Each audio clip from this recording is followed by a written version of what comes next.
the 1880s. Let's blow the tracks. A band of outlaws have a wicked plan that would one day become a legend of lost, ill-gotten loot.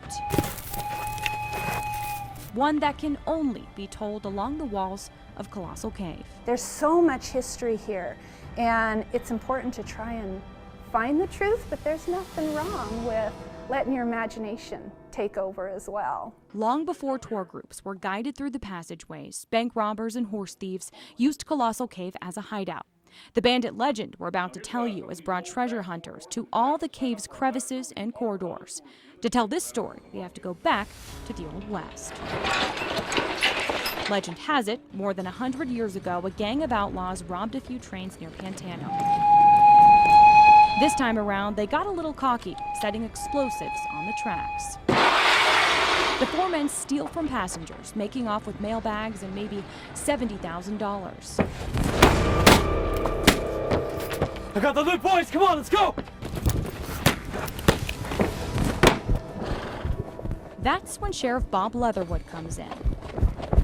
His posse follows a trail of blood through the desert, which leads them to what's now the main entrance of Colossal Cave.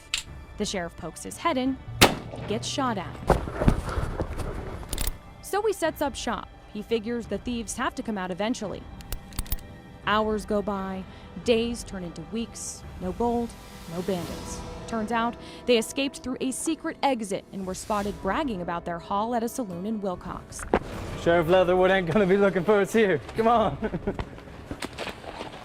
Sheriff Leatherwood went after them. Now, there was a gunfight that ensued, and supposedly only one survivor, Phil Carver, made it through the gunfight.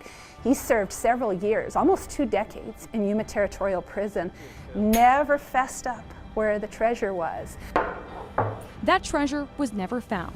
Lauren Hull has told some version of this tale countless times in her 20 years working at the cave. The theory is that there was too much to carry, and they hid it in the cave, figuring they'd come back when things cooled off, and they never got back for it. She tells me there was an uptick in documented train robberies in 1884.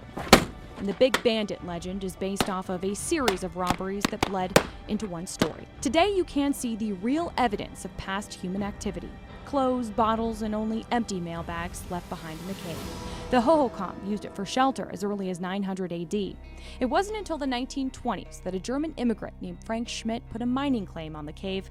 Then it was Marty and Joe Meyerhauser who took over. Joe and Marty Meyerhauser came here in the late 50s and took over from what Frank Schmidt had built and really turned this into a show cave attraction. They say the bandit legend is fiction based on fact, one you have to explore for yourself. Whitney Clark, KGUN 9, on your side.